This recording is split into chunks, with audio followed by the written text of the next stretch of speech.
अस्सलामुअलैकुम and welcome in study corner NF. तो आज की इस वीडियो में हम डिस्कस करने वाले हैं एंग्लो सैक्सन लिटरेचर को। तो वीडियो स्टार्ट करने से पहले like my video, subscribe my channel and press the bell icon button ताकि इस तरह की जो भी वीडियोज़ हैं वो आप तक पहुंच जाएं। तो आइए आज का लेक्चर जो है वो हम स्टार्ट करते हैं एंग्लो सैक्सन लिटरेचर के साथ। ये लेक्चर शुरू करते हैं हम इंट्रोडक्शन के साथ। तो सबसे पहले हम इस वीडियो में एंग्लो सैक्सन्स का इंट्रोडक्शन देखेंगे, ठीक है। तो एंग्लो सैक्सन की जब हम बात करते हैं तो इट मीन्स हम एंशिएंट टाइम की कदीम दौर के बात करते हैं। तो उस कदीम दौर में क्या होता था कि 3 ट्राइब्स होती थी, ठीक है। 3 ट्राइब्स में हमारे पास एंगल्स, सैक्सन एंड ज्यूट्स होते थे, जिसको हम कंबाइनली कहते हैं एंग्लो सैक्सन्स। तो ये मैं आपको बताती हूँ कि हम इसे किस तरीके से एंग्लो सैक्सन्स कहते हैं। तो सबसे पहले यहाँ पर हम बात करते हैं कि यहाँ पर 3 ट्राइब्स हुआ करते थे इंग्लैंड में, जो होती थी एंग्लो सैक्सन और ज्यूट्स के नाम से, इन नॉर्दर्न यूरोप के अंदर तो इनमें क्या हुआ कि 5th सेंचुरी के अंदर, जब 5th सेंचुरी स्टार्ट हुई तो इसके अंदर जो एंग्लो सैक्सन जो थे, ये एंगल सैक्सन एंड ज्यूट्स, इन तीनों ने क्या किया कि इन्होंने ब्रिटेन को जो है वो कंक्वेयर किया और वहीं पर जो है ये सेटल डाउन हो गए। और वहाँ पर सेटल डाउन होने के बाद, तो इनके सेटल होने के बाद इन्होंने क्या किया कि वहाँ के जो नेटिव लोग थे, जो वहाँ का रहने वाले जो लोग थे, उन्हें क्या किया कि इन्होंने वहाँ से निकालना शुरू किया।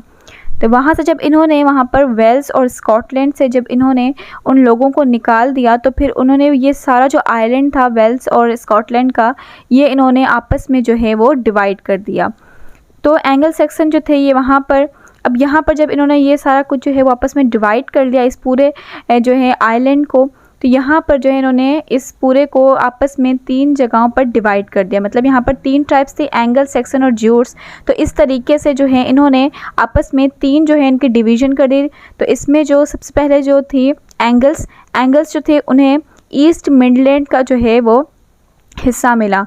तो ये जो है ईस्ट मिडलैंड में जो है ये सेटल डाउन हुए और वहाँ पर इन्होंने एक किंगडम बनाया जिसे ईस्ट एंगल्स के नाम से जाना जाता है। उसके बाद सेक्शंस आए। सेक्शंस जो थे उन्हें जो है साउदर्न पार्ट मिला आइलैंड का, साउथ वाला पार्ट, और जो है इन्होंने वहाँ पर एक स्मॉल किंगडम जो है वो बिल्ड किया, जिसे हम यहाँ तो वेसेक्स, एसेक्स और ससेक्स, ये 3 जो हैं यहाँ पर नाम आते हैं इन किंगडम्स के। और जो ज्यूट्स थे उन्हें जो है साउदर्न ईस्टर्न जो है वो कॉर्नर मिला आइलैंड का। तो इस तरीके से ये 3 जो हैं डिवीज़न हुई। और इन 3 डिवीज़न के बाद क्या हुआ कि आहिस्ते आहिस्ते ये जो सारे जो 7 किंगडम थे, ये ब्रिटेन के अंदर जो है ये अराइज़ होना शुरू हो गए। और 7th सेंचुरी के अंदर ये बात जो थी मैंने आपको बताई, ये डिवीज़न वाली, ये थी 5th सेंचुरी की। उसके बाद 7th सेंचुरी में क्या हुआ कि ये सारे स्मॉल किंगडम्स जो आपस में कंबाइन हुए और इन्होंने कंबाइन होकर जो है एक बड़ा जो है किंगडम बनाया, यूनाइटेड किंगडम ऑफ इंग्लैंड, जिसे हम यूनाइटेड किंगडम ऑफ इंग्लैंड कहते हैं। तो इंग्लैंड में इन्होंने क्या किया कि 7th सेंचुरी के अंदर इन्होंने ये सारा जो है काम किया। अब एंगल सैक्सन और ज्यूट्स, ये तीनों क्या थे, इन्हें तीनों को जो है हम कंबाइनली जो है हम कहते हैं एंग्लो सैक्सन्स, ठीक है। ये जब हम एंग्लो सैक्सन की बात करें तो एंग्लो सैक्सन का मतलब है एंगल सैक्सन और ज्यूट्स, इसमें तीनों की बात जो है वो आ जाती है। ये क्या थे, ये फर्स्ट इंग्लिशमैन थे, क्योंकि ये जो है हम सबसे पहली जो है हम बात कर रहे हैं लिटरेचर की, ये सबसे फर्स्ट लिटरेचर था, इसलिए हम इसे फर्स्ट इंग्लिशमैन कहते हैं। और ये जो थी, इसकी जो लैंग्वेज, जो ये लैंग्वेज बात करते थे आपस में, उसे हम ओल्ड इंग्लिश के नाम से पहचानते हैं। ओल्ड इंग्लिश जो है ये फाउंडेशन है इंग्लिश लैंग्वेज की और लिटरेचर की। एंग्लो सैक्सन के सेटलमेंट के बाद क्या हुआ कि जो इंग्लिश लिटरेचर की जितनी भी हिस्ट्री है वो फिर यहाँ से जो है वो स्टार्ट होती है। तो जब भी हमसे कोई पूछे कि इंग्लिश लैंग्वेज लिटरेचर की जो हिस्ट्री है वो कहाँ से स्टार्ट होती है, तो इंग्लिश लैंग्वेज लिटरेचर की जो हिस्ट्री है वो स्टार्ट होती है विथ एंग्लो सैक्सन्स, ठीक है, जो कि 410 AD से स्टार्ट होती है, जो कि 1066 जब तक नॉर्मन कन्क्वेस्ट हुआ था तब तक ये एंग्लो सैक्सन और नॉर्मन की जो है ये चलती रहती है। इस वीडियो में जस्ट हम जो है एंग्लो सैक्सन की बात कर रहे हैं, तो अगली वीडियो जो है उसमें मैं इंडिविजुअल जो है वो एंग्लो नॉर्मन्स की बात जो है आपके साथ करूँगी, उसे डिटेल में आपके साथ डिस्कस करूँगी। तो इस वीडियो में जो है हम सिर्फ एंग्लो सैक्सन्स की बात करते हैं।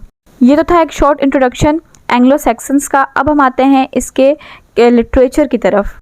अब इसके कैरेक्टरिस्टिक को हम देख लेते हैं। एंग्लो सैक्सन लिटरेचर के कैरेक्टरिस्टिक के ये इस जो लिटरेचर था एंग्लो सेक्सन का, ये इसमें क्या क्या चीज़ें थी, किस टाइप का ये लिटरेचर था और कैसे जो है इसे लिखा जाता था।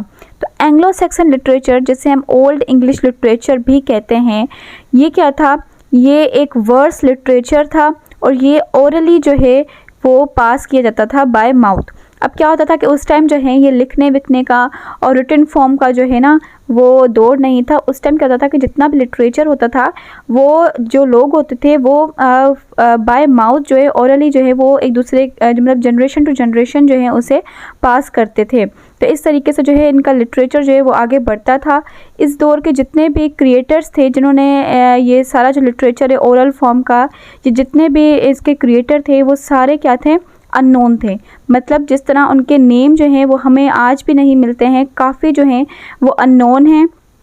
और ये जो था ये एक इनकी जो कंपोजिशन थी इसकी, वो एक लॉन्ग टाइम जो है ये कंपोजिशन थी। मतलब अगर हम बात करें एंग्लो सेक्सन्स की, तो वहाँ पर अगर हमसे कोई पूछे कि एंग्लो सेक्सन लिटरेचर कैसा था, तो हम कहेंगे कि एंग्लो सेक्सन लिटरेचर जो था एक वर्स लिटरेचर था जो कि कन्वर्ट होता था एक जनरेशन से दूसरी जनरेशन की तरफ बाय माउथ, बाय ओरली। ठीक है, तो इस अगर हम इसकी बात करें लिटरेचर की, तो इस लिटरेचर के अंदर जो है वो दो ग्रुप होते थे पोएट्री के। मतलब इनको जो है हमने डिवाइड कर दिया है टू ग्रुप ऑफ पोएट्री, जिसमें हमारे पास फर्स्ट आ जाता है पैगन पोएट्री, जिससे हम कहते हैं कि ये पैगन को हम काफर भी कह सकते हैं, या फिर पैगन पोएट्री को हम ऐसे कह रहे हैं कि ये रिलीजन से कोई भी इसका ताल्लुक नहीं होता।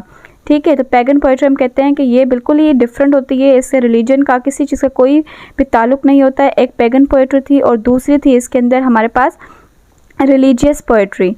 अब पैगन पोएट्री जो थी वो थी हमारे पास वो हमें आपको आगे चलकर डिटेल में बताऊंगी, लेकिन यहाँ पे बता दूं कि पैगन पोएट्री जो थी वो रिप्रेजेंट की थी बीवोल्फ, और जो रिलीजियस थी ये इनका जो काम था ये किया गया था कैडमन और सैनवुल्फ ने। तो ये दो जो थे यहाँ इसमें जो है डिवीज़न हुई थी पोएट्री की। अब 8th सेंचुरी के अंदर क्या हुआ था कि एंग्लो सेक्सन जो था उनका प्रोज जो है वो अपीयर हुआ था। ठीक है, अब यहाँ पर जब हम प्रोज की बात करें तो एंगल सेक्शन का प्रोज जो था, अभी हम पोएट्री की बात कर रहे थे, तो जो प्रोज था एंगल सेक्शंस का वो अपीयर हुआ था इन 8th सेंचुरी, 8वीं सेंचुरी में।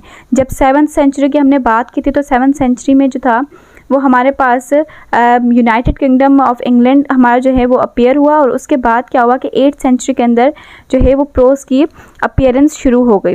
इनमें फेमस राइटर्स, अगर प्रोज की बात की जाए तो इनके फेमस राइटर्स हमारे पास आ जाते हैं venerable bed, Alfred the great. ये दो जो हैं बहुत ज़्यादा फेमस प्रोज राइटर्स हैं एंग्लो सेक्सन लिटरेचर के। अब हम जो है वन बाय वन जो है पोइट्री को डिस्कस करते हैं। सबसे पहले हम करते हैं पैगन पोइट्री, जिसमें आ जाता है हमारे पास बीओल्फ। सबसे मोस्ट इम्पॉर्टेंट जो वर्क था इस एंग्लो सेक्सन्स का उसे हम बीओल्फ कहते हैं। पैगन पोएट्री मतलब pre Christian history, pre Christian मतलब जब रिलीजन का क्रिश्चियन के अराइजमेंट ही नहीं हुई थी, उससे भी पहले की जो बात की जाए पोएट्री की, तो ये पैगन पोएट्री थी जिसका नाम था Beowulf. It is the most oldest pagan poetry in English language. ठीक है, और it is the most specimen of English Anglo Saxon literature. ये बहुत ज़्यादा ओल्ड थी और ये बहुत ज़्यादा जो है फेमस जो है, और आज तक इसे जो है वो जाना जाता है, बीओल्फ को आज तक भी इसे जो है वो जाना जाता है। It is the surviving epic poem in the English language. ये एक एपिक पोएम थी और ये कंसिस्ट कितने करती है 3000 लाइन्स पर, बल्कि इससे भी ज़्यादा, मोर देन 3000 लाइन्स पर जो है ये पोएट्री जो है ये कंसिस्ट करती है। इट है ये भी जो है इसका भी, जब ये मैं आपको बता रही हूँ कि ये एंग्लो सेक्सन पोएट्री की बात की जा रही है, तो ऑब्वियसली जो है इसकी जो पासिंग होगी, मतलब अगर हम इसे पास करेंगे एक दूसरे की तरफ तो हम वो करेंगे थ्रू माउथ। ठीक है, बाय ओरली। ठीक है, जिस तरह आज की अगर हम कोई पोएट्री लिख लेते हैं तो वो हम बुक्स के ज़रिए, नॉवेल्स के ज़रिए, मतलब हम क्या करते हैं एक दूसरे की तरफ जो है वो पहुँच जाते हैं। लेकिन यहाँ पर क्या है कि यहाँ पर जो है बाय माउथ जो है वो इसे हम जो है इसे कन्वर्ट करते हैं फॉर 100 ऑफ ईयर्स, मतलब 100 सालों तक जो है इसे जो है वो बाय जो है माउथ इसे कन्वर्ट किया गया before it was written down in the 10th century. ठीक है, अब इसकी जो इस पोएम की जो मेन स्टोरी की अगर हम बात करें तो इस पोएम में या इस पोइट्री में जो मेन स्टोरी थी वो किस पर बेस करती है, इसमें किस चीज़ की बात की जा रही है, इसमें फोक लेजेंड्स की बात की जा रही है और प्रिमिटिव नॉर्दर्न ट्राइब्स की, मतलब नॉर्दर्न में जो भी वहाँ पर ट्राइब्स रहते थे उनकी कदीमी मतलब कदीमियात के बारे में जो है इसमें बात की जाती थी। इसकी फीचर्स के ऊपर अगर हम आ जाएं तो it is not a Christian poem but a pagan poem. ठीक है, ये एक पैगन पोएम है, बल्कि ये ना ही एक क्रिश्चियन पोएम है। ठीक है, it is the product of an advance pagan civilization. ये एक एडवांस सिविलाइजेशन जो पैगन सोसाइटी थी उनके बारे में जो है ये बात करती है। ये होल पोएम, जितनी भी ये पोएम है, ये एक जो है ट्राइबल सोसाइटी की जो पिक्चर है उसे प्रेजेंट करती है कि एक ट्राइबल सोसाइटी किस तरीके से होती है। तो ये सारी जो इसके ट्राइबल सोसाइटी के बारे में बात की जाती है। इस पोएम के अंदर या इस पोइट्री के अंदर जो है हम एक सोशल जो है कस्टम देखने में मिलते हैं हमें।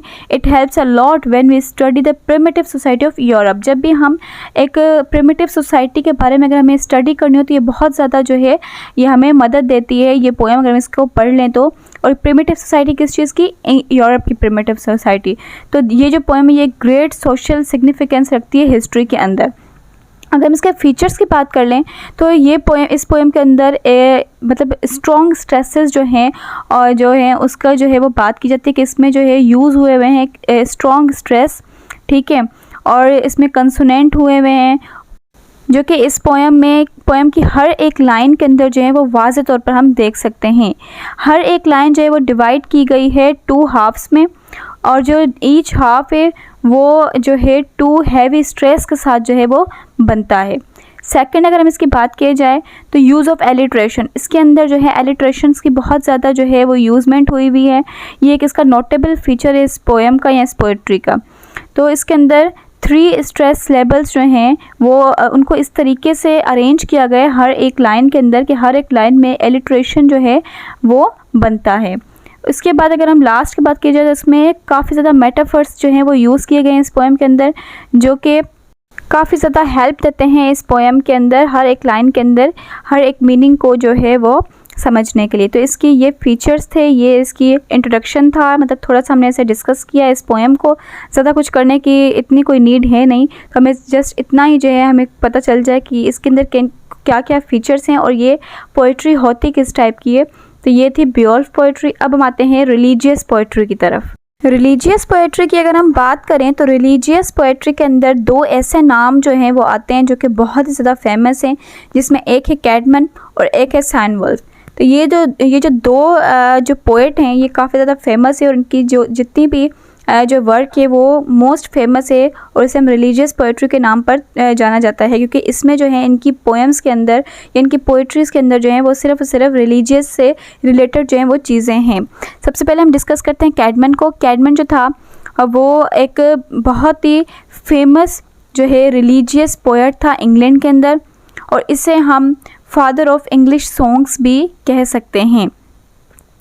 इसकी लाइफ स्टोरी जो है वो वाज़े तौर पर जो है वो डिस्क्राइब की गई है बीड्स की हिस्टोरिया एक्लेस्टिका के अंदर। एक्लेस्टिका का मतलब है आसमानी किताबें या उनकी हिस्ट्री जो है उसके अंदर। बीड जो है मैंने आपको बताया था शुरू में ही कि बीड जो है वो कौन है, वो है प्रोज का राइटर, जिसे हम आगे जो है वो डिटेल में डिस्कस करेंगे।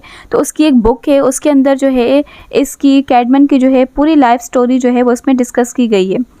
मतलब कि कैडमन जो था वो एक हम्बल और एक अनलर्न जो है वो बंदा था। हम्बल भी था लेकिन वो अनलर्न था बंदा, मतलब वो पढ़ा लिखा नहीं था और वो जो है वो क्या करता था कि वो कैटल्स जो हैं उनकी लुक आफ्टर करता था, उनकी देखभाल करता था और जो है कहाँ पर करता था, abbey on the Yorkshire coast. Yorkshire coast जो है एक कोस्ट है जहाँ पर जिसका नाम है यॉर्कशायर, वहाँ पर जो है ये वहाँ पर रहता था और उनकी जो है देखभाल करता था। अब क्या था, इसकी एक हिस्ट्री है पूरी जो अब हम डिस्कस करने वाले। बहुत ही इंटरेस्टिंग जो है इसकी हिस्ट्री है कि न्यू ईयर की नाइट थी जब वहाँ पर एबे के अंदर एक जो है एक मेला जो है वो सजा हुआ था और वहाँ पर जो है सॉन्ग्स जो हैं वो गा रहे थे और वहाँ पर बहुत ज़्यादा जो एक मेले के जो है वो माहौल लगा हुआ था। तो जो ये कैडमन है उसे जो है वहाँ पर बुलाया गया सॉन्ग्स के लिए कि वो सॉन्ग्स गाए। लेकिन क्या था कि ये जो कैडमन था ये बहुत ज़्यादा शाय था और ये इसे बहुत ज़्यादा शर्म आ रही थी और ये जो है मतलब वहाँ पर ये सॉन्ग्स के लिए गया नहीं। ठीक है, तो एक रात क्या हुआ कि ये सोया हुआ था और वहाँ पर जो है ना, सोते हुए में इसे जो है वो एक आवाज़ आई जो कि मतलब मिस्टीरियस आवाज़ थी, और उसने वो आवाज़ सुनी जो कि उससे कह रही थी कि कैडमन सिंग अ सॉन्ग। तो उससे कह रही थी कि आप जो है वो गाना गाओ। तो कैडमन ने उसे रिप्लाई किया, आई कांट सिंग, मैं गा नहीं सकता, and that's why I left the feast and come here, इसी वजह से मैंने वो जो है फीस्ट जो है मेला जो है वो मैंने छोड़ दिया और मैं यहाँ पर आ गया हूँ। तो वहाँ से आवाज़ आई जो मिस्टीरियस आवाज़ थी, उसने रिप्लाई किया, nevertheless you shall sing to me, आप मेरे लिए गाएं। तो वहाँ पर कैडमन उससे पूछता है कि व्हाट शैल आई सिंग, मैं क्या गा सकता हूँ। तो वो कहता है, जो मिस्टीरियस आवाज़ है वो कहती है कि सिंग द सॉन्ग ऑफ क्रिएशन, आप क्रिएशन का जो सॉन्ग है वो आप गाएं। तो कैडमन जो है वो सॉन्ग को जो है वो गाता है, विच और वही जो सॉन्ग था जो वो जो गाता है अपने ख्वाब के अंदर, वही जो है इसका फर्स्ट पोएम है जिसका नाम है द हाइमन ऑफ प्रेज, जिसे हम हाइमन ऑफ प्रेज के नाम से जानते हैं। ये एक ऐसा है जो कि जिसकी जो है ये फर्स्ट पोएम थी इसकी, जो कि इसको सक्सेशन की तरफ जो है वो लेकर गई। तो ये इसकी शॉर्ट सी जो है स्टोरी है कैडमन की, कि किस तरीके से इसने जो है अपना फर्स्ट सॉन्ग जो है, अपनी फर्स्ट पोएम जो है वो इसने जो है प्रोड्यूस की। तो ये थी इसकी सारी बात। अब हम आ जाते हैं साइन वुल्फ की तरफ। साइन वुल्फ जो था ये था 9th सेंचुरी का पोएट। ठीक है, जिस तरीके से हमने देखा कि जितने भी क्रिएटर्स थे उनके नेम्स जो थे वो अननोन थे, लेकिन ये एक ही था जिसका जो नाम है वो हमें नज़र आता है। He is regarded as the greatest Anglo Saxon poet, इसे हम ग्रेटेस्ट एंग्लो सेक्सन पोएट भी कहते हैं। He was problem in ecclesiastical and scholar, ये एक एक्लेस्टिक था और एक स्कॉलर था, मतलब ये स्कॉलर भी था और ये आसमानी चीज़ों के बारे में भी जो इनकी बुक्स है उनके ऊपर भी ये रिसर्च वगैरह करता था। और इसका जो नेम था वो अननोन रहा, कब तक, 1840 तक जो है इसका नाम जो है वो अननोन रहा। इसकी जितनी भी क्रिएशन थी वो अननोन जानी गई, लेकिन 1840 के बाद क्या हुआ कि इसका नेम जो है वो अपीयरेंस की तरफ आया। अगर इसकी पोएम की बात की जाए तो इसकी एक मोस्ट फेमस पोएम है जो है क्रिस्ट मतलब क्रिश्चियन से रिलेटेड है, the fate of the apostle and Elene. ये एक इसकी जो है बहुत ही ज़्यादा फेमस पोएम है या फिर पोएट्री है। इस सारी पोएट्री में जो है ये वो क्रिस्ट के कैरेक्टरिस्टिक्स की बात की गई है। ये एक पोएट्री जो है ये डायडेक्टिक पोएम है जो कि 3 पार्ट्स में हम इसे डिवाइड करते हैं।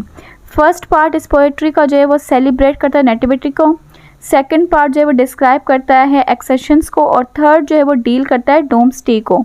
यहाँ पर नेटिविटी का मतलब है पैदाइश, ठीक है। उसके अलावा जो है सेकंड पार्ट जो इसका एसेशंस है उसका मतलब है उसके उरूज के बारे में, कि उसको उरूज को डिस्क्राइब किया गया है।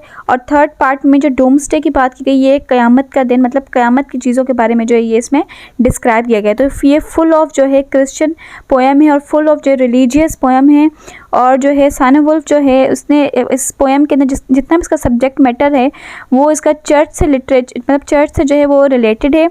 और इसके जो काफ़ी ज़्यादा जो है पार्ट जो है उससे हम जो है होमिलिया या जॉर्ज का जो होमिलिया है उसके मतलब उसकी फैमिली से रिलेटेड जो है बात की गई है।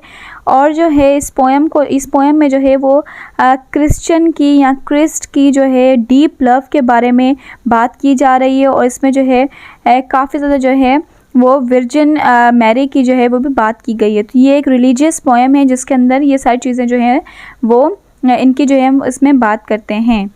ये तो था हमारा पोएट्री के बारे में कि कौन कौन सी पोएट्रीज़ जो है वो हमने इसमें एंग्लो सेक्शन से हमने देखी। अब पोएट्री के बाद हम आ जाते हैं इसके प्रोज़ के ऊपर कि एंग्लो सेक्शंस का प्रोज़ किस टाइप का था और इसके अंदर कौन कौन से फेमस राइटर्स थे। प्रोज़ की अगर हम बात करें तो एंग्लो सेक्शंस का प्रोज़ जो था वो लेटर देन पोएट्री के बाद जो है वो प्रोड्यूस हुआ या इनकी जो है अपीयर्ड हुआ। मैंने आपको इसकी डेट बताई थी कि प्रोज़ जो है 8th सेंचुरी के अंदर जो है वो अपीयर हुआ, मतलब 8th सेंचुरी के अंदर। उससे पहले जो थी वो पोएट्री थी और इसके बाद जो है वो प्रोज़ आता है। तो प्रोज़ जो है वो पोएट्री के बाद आता है और वो अराइव हुआ letter then poetry 8th century में, ठीक है। It did not show its appearance until 8th century. 8th century से पहले मतलब 8th सेंचुरी तक जो है इसकी कोई अपीयरेंस नहीं थी। 8th सेंचुरी के बाद जो है ये ऐजाद में आया। और इसके अंदर इस प्रोज़ के अंदर 3 ऐसे फेमस प्रोज़ राइटर्स हैं जो आज तक जाने जाते हैं, जिनमें सबसे पहले था venerable bed, Alfred the great और एल्फ्रिक, ये तीन जो हैं इसके मोस्ट फेमस राइटर्स हैं। तो वन बाय वन हम इसको डिस्कस करते हैं। सबसे पहले हम आते हैं वेनरेबल बेट की तरफ। वेनरेबल बेट जो है था वो एक स्कॉलर था, इंग्लिश स्कॉलर, लिटरेचर था, and has been regarded as the father of English learning. इससे हम फादर ऑफ इंग्लिश लर्निंग भी कहते हैं। इसने more than 40 numbers and exclusively written in Latin, मतलब 40 वर्क्स जो थे वो इसने राइट किए थे, मोर देन 40 वर्क्स जो थे इसने लिखे थे, और वो सारे जो थे वो सारे लैटिन के अंदर थे आते हैं। इसके वर्क में सबसे पहला वर्क जो है वो आता है, मोस्ट फेमस है, एक्लेस्टिकल हिस्ट्री ऑफ इंग्लिश पीपल, मतलब लोगों की एक्लेस्टिकल हिस्ट्री के बारे में बताई गई है। इस बुक के अंदर बीट जो है वो डिस्क्राइब करता है कैडमन और उसकी लेजेंडरी लाइफ स्टोरी को। जिस तरह मैंने आपको पहले भी बताया था कि जो कैडमन है उसकी जो जितनी भी लाइफ स्टोरी है वो बेट की हिस्ट्री ऑफ इंग्लिश पीपल के अंदर जो है वो डिस्क्राइब की गई है। सेकंड हम आते हैं एल्फ्रेड द ग्रेट के अंदर। एल्फ्रेड द ग्रेट जो था वो king of Wessex England, Wessex kingdom जो था उसका किंग था, और ये एक अनदर इम्पॉर्टेंट फीचर है और अनदर इम्पॉर्टेंट फिगर है प्रोज राइटिंग के अंदर।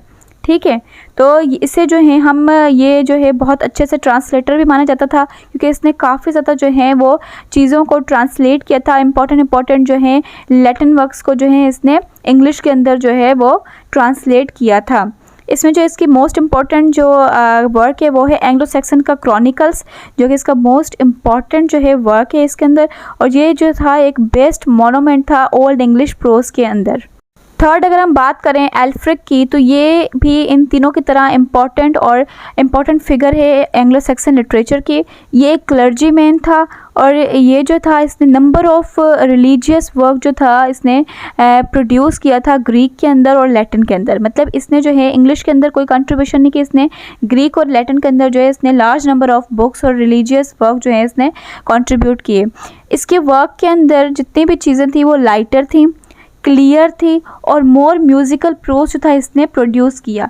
मतलब इसके वर्क में जितना भी प्रोज था वो म्यूज़िकल था, लाइटर था और क्लियरर था, बिल्कुल साफ था। And the English pros was attaining high quality. मतलब इस जब एल्फ्रिक आया तो इसके प्रोज के बाद क्या हुआ कि इंग्लिश प्रोज ने अपनी जो है ऊंचाइयों की तरफ जो है वो बढ़ना शुरू कर दिया। तो ये तीन जो है इंपॉर्टेंट फिगर थे एंग्लो सैक्सन प्रोज के।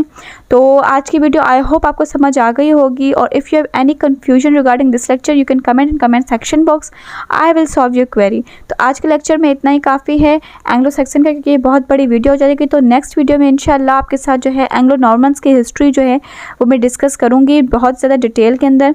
तो आज की वीडियो में इतना ही काफ़ी है, आई होप आपको समझ आ गया होगा। थैंक यू सो मच, अल्लाह हाफिज़।